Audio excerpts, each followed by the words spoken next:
အားလုံးပဲမင်္ဂလာပါခင်ဗျာကျွန်တော်ဒီနေ့မနက်ပိုင်းကတင်ထားတဲ့ဗီဒီယိုဖိုင်လေးတစ်ခုရှိရပေါ့နော်ကျွန်တော်တို့ဝင်ကြီးချုပ်ကြီးအမှုပြုတဲ့ရောက်တိုင်းဒေသကြီးအစိုးရအဖွဲ့နဲ့ဒါလွှတ်တော်ကိုယ်စားလှယ်များတွေ့ဆုံပွဲဒီနေ့ကျင်းပပါတယ်ကျွန်တော်တက်ရောက်ခဲ့ပါတယ်ပသိမ်ဟိုတယ်မှာဒီနေ့တောက်ကြနေ့နနက်10:00 နာရီမှာကျင်းပခဲ့တာဖြစ်ပါတယ်အဲ့တော့ဒီတွေ့ဆုံပွဲခန်းနာကိုကျွန်တော်တို့ARတိုင်းဒေသကြီးဝင်ကြီးချုပ်အမှုပြုတဲ့တိုင်းဒေသကြီးဆိုရအဖွဲ့ဝင်များလွှတ်တော်ဥက္ကဋ္ဌနဲ့လွှတ်တော်ဒီ ARတိုင်းဒေသကြီးလွှတ်တော်ဥက္ကဋ္ဌနဲ့ဒုဥက္ကဋ္ဌနောက်ပြည်သူ့လွှတ်တော်အမျိုးသားလွှတ်တော်တိုင်းဒေသကြီးလွှတ်တော်ကိုယ်စားလှယ်များနောက်ခရိုင်မြို့နယ်အုပ်ချုပ်ရေးမှူးများတက်ရောက်ပါတယ်ခဏစရဲဆိုရင်ဒါဒီ ARတိုင်းဒေသကြီးဝင်ကြီးချုပ်ကအဖွင့်မှာစကားပြောကြပါတယ်အဖွင့်မှာစကားပြောကြတဲ့အခါမှာဒါ2025အထွေထွေရွေးကောက်ပွဲကြီးကနေတဆင့်ဒါလွှတ်တော်အသီးသီးပြန်လည်ပေါ်ပေါက်လာပြီးတော့မှဥပဒေပြုရေးမှန်တိုင်းအုပ်ချုပ်ရေးမှန်တိုင်းနဲ့တရားစီရင်ရေးမှန်တိုင်းဆိုပြီးတော့မှန်တိုင်း3ရက်ပြန်လည်ပေါ်ထွန်းလာတာကိုဝမ်းမြောက်ဝမ်းသာဖြစ်ပါတယ်နောက်ကဒီရွေးကောက်ခံကိုယ်စားလှယ်တွေနဲ့ညှိနှိုင်းဆောင်ရွက်ပြီးတော့မှဒေသဖွံ့ဖြိုးရေးတွေကိုဆောင်ရွက်ဖို့ပြောပါတယ်နောက်ကပြည်သူသားအဓိကဖြစ်ပါတယ်ပြည်သူတွေလူလားချက်တွေကိုဒါဆောင်ရွက်မယ်လို့ဝန်ကြီးချုပ်ကြီးကဂရုပြုပါတယ်နောက်ကဒီဥပဒေပြုရေးမှန်တိုင်းအုပ်ချုပ်ရေးမှန်တိုင်းစသဖြင့်ပေါ့နော်ဒီတော်တော်ကိုယ်စားလှယ်တွေအုပ်ချုပ်ရေးမှုတွေနဲ့ဒါသဘောထားကွဲလဲတာတွေမတူညီတာတွေရှိကောင်းရှိနိုင်ပါတယ်တဲ့ဒီလိုမျိုးမတူညီတာတွေကိုဘေးပယ်ထားပြီးတော့မှတူညီတာတွေကိုပေါင်းဆက်ဆောင်ရွက်ပြီးတော့ဒီ AR တိုင်းဒေသကြီးရဲ့ဖွံ့ဖြိုးတိုးတက်ရေးလုပ်ငန်းတွေကိုပဲရှေ့ရှုဆောင်ရွက်ကြဖို့မှာကြားပါတယ်နောက်တစ်ခါဒီနိုင်ငံတော်အစိုးရရဲ့ရပောင်းတရားစီမံချက်နောက်တိုင်းအစိုးရအဖွဲ့ရဲ့ရပောင်းတရားစီမံချက်တွေကိုလည်းပဲဒါကိုယ်စားလှယ်တွေနဲ့မြို့နယ်အုပ်ချုပ်ရေးအာဏာပိုင်အဖွဲ့တွေနဲ့ပူးပေါင်းပြီးတော့မှပြည်သူလူထုပုံမှုသိရှိအောင်ဆောင်ရွက်ပေးဖို့ပြောပါတယ်နောက်တစ်ခါ AR တိုင်းဒေသကြီးဖွံ့ဖြိုးဖို့ဆိုလို့ရှိရင်စီးပွားရေးကအဓိကကျပါတယ်AR တိုင်းဒေသကြီးအနေနဲ့လေယာစိုက်ပျိုးရေးကဏ္ဍနောက်မွေးမြူရေးကဏ္ဍနောက်နေကြာစီစိုက်ပျိုးရေးနော်နောက်မွေးမြူရေးအတွက်ဇုံများနော်မွေးမြူရေးအတွက်ဇုံများဆောင်ရွက်ခြင်းနောက်တစ်ခါ MSME လို့ခေါ်တဲ့အသေးစားနဲ့အလတ်စားပေါ့နော်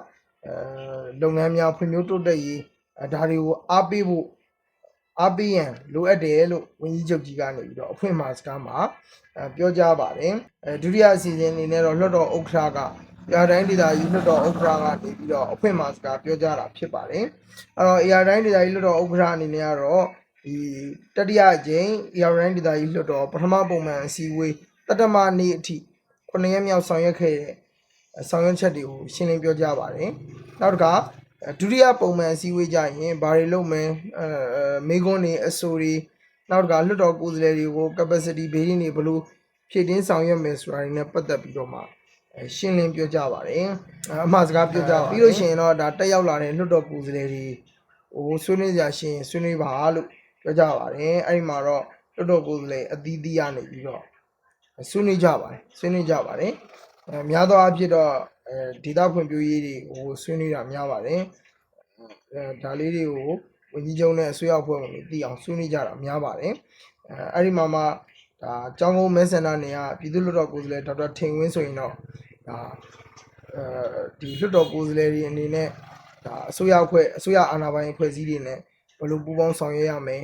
ဘယ်လိုထိတွေ့ဆက်ဆံရမယ်နောက်တစ်ခါဒီနယ်မြေကွင်းစင်းတဲ့အခါမှာဘာတွေလိုအပ်တယ်ဘာတွေဆောင်ရွက်ဖို့လိုတယ်နောက်တစ်ခါအခုဆောင်ရွက်နေတဲ့ budget plan ပေါ့နော် budget ဒီဟာဒါရှေ့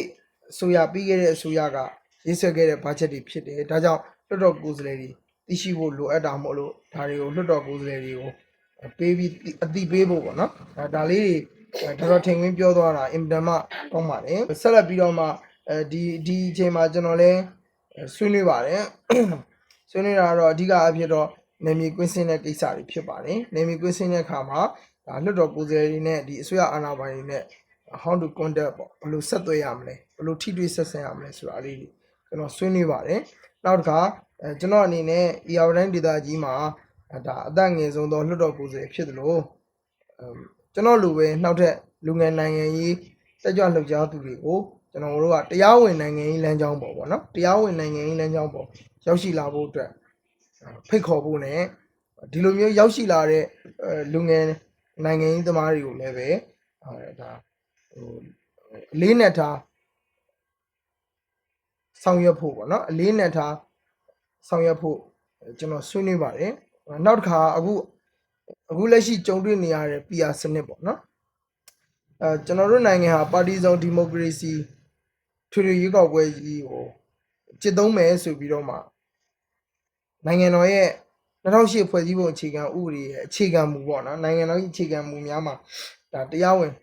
ပြဋ္ဌာန်းပြီးသားဖြစ်ပါတယ်ဒါကြောင့်မလို့အခု2025ထွေထွေရွေးကောက်ပွဲကြီးမှာ PR စနစ်နဲ့အချိုးကျကိုစားပြုစနစ်ထည့်သွင်းလိုက်တဲ့အခါမှာလွှတ်တော်ထဲမှာဒါနိုင်သူကုန်ယူစနစ်နဲ့အနိုင်ရတဲ့ပါတီတစ်ခုလည်းရှိတယ်လို့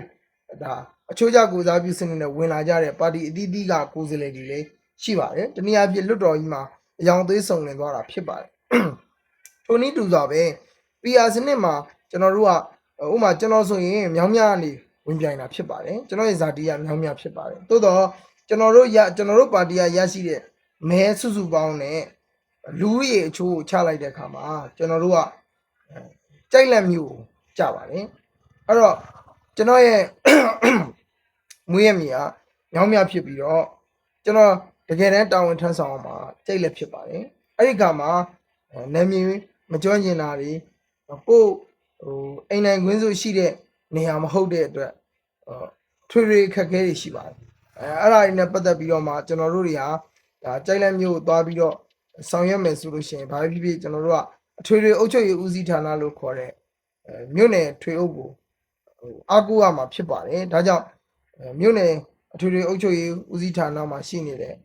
ဒါမြို့နယ်အုပ်ချုပ်ရေးမှူးတွေတကွထွေအုပ်ဝန်ထမ်းများအားလုံးကို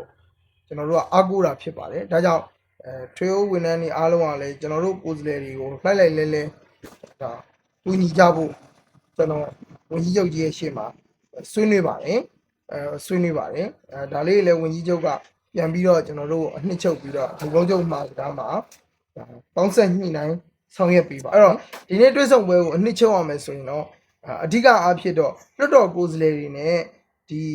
ဥပဒေပြုရေးမန်တိုင်းမှာရှိတဲ့လွှတ်တော်ကိုယ်စားလှယ်တွေနဲ့အုပ်ချုပ်ရေးမန်တိုင်းမှာရှိနေတဲ့မြို့နယ်အုပ်ချုပ်ရေးအာဏာပိုင်တွေဖြစ်တဲ့မြို့နယ်အုပ်ချုပ်ရေးမှူးခရိုင်အုပ်ချုပ်ရေးအာဏာပိုင်တွေဖြစ်တဲ့ခရိုင်အုပ်ချုပ်ရေးမှူးတွေနဲ့ကြားမှာဒါပွင့်လင်းမြင်သာစွာတဦးနဲ့တဦးအပြန်အလှန်လေးစားမှုနဲ့ဒေသဖွံ့ဖြိုးရေးညှိနှိုင်းဆောင်ရွက်နိုင်ရန်အတွက်အုတ်မြင့်ချပေးတဲ့အခမ်းအနားဆိုရင်လည်းမမှားပါဘူးဒီတွဲဆုံပွဲပြုလုပ်ခြင်းလိုက်ခြင်းအပြင်ကျွန်တော်တို့လွှတ်တော်ကူဆယ်တွေနောက်ဒီဘက်ကအုပ်ချုပ်ရေးအာဏာပိုင်ကပုံကိုယ်တွေအုပ်ချုပ်ရေးမှုတွေနဲ့ဒါရင်းနှီးမှုရရှိပြီးတော့မှဒါလုပ်ငန်းဆောင်ရွက်တဲ့အခါမှာပုံမလွယ်ကူလျင်မြန်ထိရောက်မှာဖြစ်ပါတယ်ဒါကြောင့်ဒီနေ့တွဲဆုံပွဲကိုကျင်းပပေးခဲ့တဲ့ AR တိုင်းဒေသကြီးဝန်ကြီးချုပ်နဲ့အစိုးရအဖွဲ့များကိုအထူးပဲကျေးဇူးတင်ရှိပါတယ်ဒီနေ့တွဲဆုံပွဲလဲပြီးသွားပြီပေါ့နော်ဒီတွဲဆုံပွဲကြောင့်ကျွန်တော်တို့ကိုယ်စားလှယ်တွေနဲ့အုပ်ချုပ်ရေးအာဏာပိုင်အဖွဲ့အစည်းတွေနဲ့ကြားမှာပုံမှုပြီးတော့ရင်းနှီးတဲ့ထိတွေ့ဆက်ဆံမှုတွေပိုရှိလာတာဖြစ်ပါတယ်အဲ့တော့ကျွန်တော်အနေနဲ့လည်းဒီ28ရက်နေ့မှာကျွန်တော်ကြိုက်လက်ကိုရောက်ပါမယ်ကျွန်တော်ကြိုက်လက်မှာဒီဒုတိယပုံမှန်အစည်းအဝေးလွှတ်တော်မစခင်အချိန်ထိပေါ့နော်ကြိုက်လက်မြို့မှာရှိနေတဲ့ဒေသခံပြည်သူတွေမဲဆန္ဒရှင်ပြည်သူတွေနဲ့ကျွန်တော်ထိတွေ့ဆက်ဆံပြီးတော့မှဒီဒေသဖွံ့ဖြိုးရေးလုပ်ငန်းတွေနောက်ဒီမဲဆန္ဒရှင်ပြည်သူတွေရဲ့လိုလားချက်တွေမျှော်လင့်ချက်တွေကိုကျွန်တော်လာရောက်တွေ့ဆုံမှာဖြစ်ပါတယ်ဒီခါကျရင်လည်းကြိုက်လက်မှာရှိနေတဲ့မဲဆန္ဒရှင်ပြည်သူတွေအနေနဲ့ကျွန်တော်ကိုပူးပေါင်းပါဝင်ဆောင်ရွက်ပေးကြပါမဲဆန္ဒရှင်ပြည်သူတွေရဲ့လူလားချက်တွေမျှော်လင့်ချက်တွေကိုကျွန်တော်ကိုပြောပြကြပါကျွန်တော်လည်းလာရောက်နားထောင်ပါမယ်အတက်နိုင်ဆုံးမဲဆန္ဒရှင်ပြည်သူတွေရဲ့လူလားချက်တွေကိုဖြည့်ဆည်းဆိုင်ရနိုင်အောင်ကြိုးစားပါမယ်လို့ပြောရင်းနဲ့ပဲညီကုန်းချုပ်ပါတယ်ခင်ဗျာအားလုံးကိုကျေးဇူးတင်ပါတယ်